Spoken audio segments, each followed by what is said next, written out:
In the name of Allah, the most benevolent, the most merciful. Ya Ali Madud. Welcome to our channel. We expose lies and false teaching of anti-Ismailis. Welcome to the part 7 of the series. Confessions of Ibne Jawzi.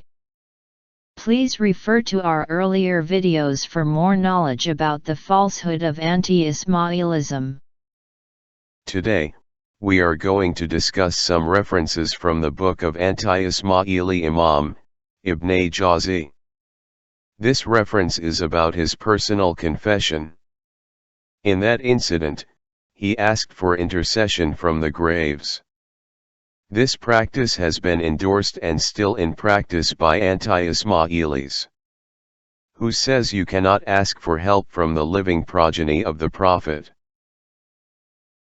Today, we are going to provide you with proof of esotericism in Islam, proof of concept of enlightenment, proof of fake enlightenment claims in anti-Ismailism, proof of anti-Ismailism as a cult of necromancers, proof of intercession from Prophet and his progeny.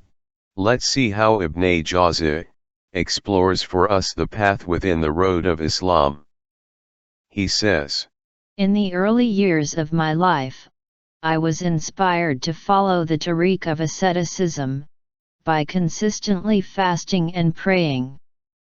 I was fond of secluding myself from everyone to worship my Lord. So tariqat is seclusion and consistent submission of prayer and fasting. You may call you Imam a liar or misguided if you do not believe in the way of asceticism. This will make you and your religion false as well. Let's continue to see what was the motive behind the private and personal prayers of Ibne Jawzi.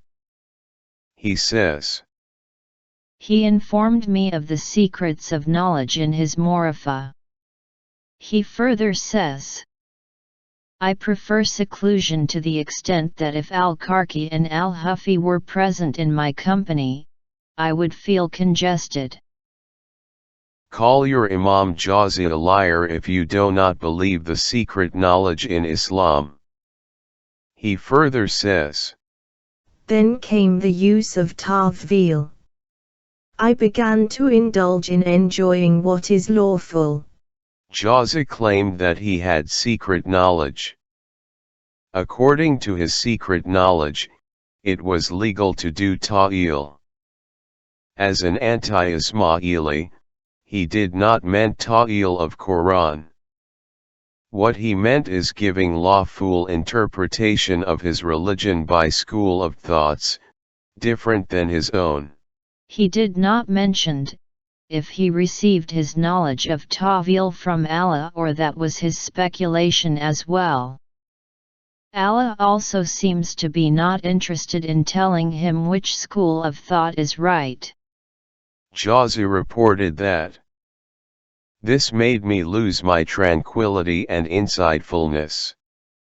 If a divine knowledge is cause of losing tranquility and insightfulness, how it can be called as divine at all? Had his knowledge was from Allah, according to what he claimed, there should not be any darkness. His claims of knowledge are in fact his ignorance. A person follow a right path and is punished is incomprehensible. Jawzi did not give up. He says, I resorted to the graves of the pious to intercede for my reformation. Jawzi needed guide as well. There were no living person whom he thought could help him, therefore, he turned to dead ones. Necromancy is the practice of magic involving communication with the dead. This is what Jawzi was doing. According to his favorite pillar of the earth, who used to be upon the rank of prophet upon the Muslims. The souls of believers are in heaven, whereas the souls of disbelievers are in hell. It is not mentioned whom Jawzi is trying to contact. Whoever that person may be, his soul must be according to his belief would be in heaven. Now what dead part he is trying to reach to? Jawzi also tried to cover up the forgotten concept of the Day of Judgment by saying, For souls after death is either punishment or at ease, which is a state the soul will feel until the Day of Judgment. He gives the concept of prejudgment, available for person who leave the world. Many Sufi believes the day you die is your day of judgment. Reaching out to the graves of the dead cannot be simple process. If Jawzi is claiming to be spiritually uplifted, how it can be forgotten that it was his spiritual speculation that brought him that darkness? If Jawzi is trying to reach the dead, would those souls continue to be at ease? Or those spirits would come out of heaven if Jawzi cannot go inside while alive? Jawzi is fully exposed.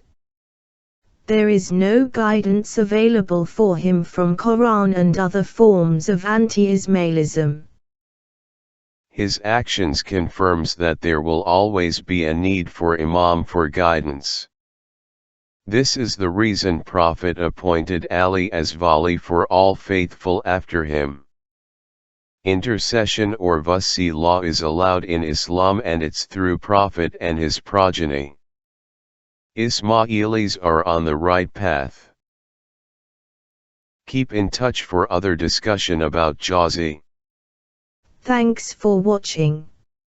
Salawat please.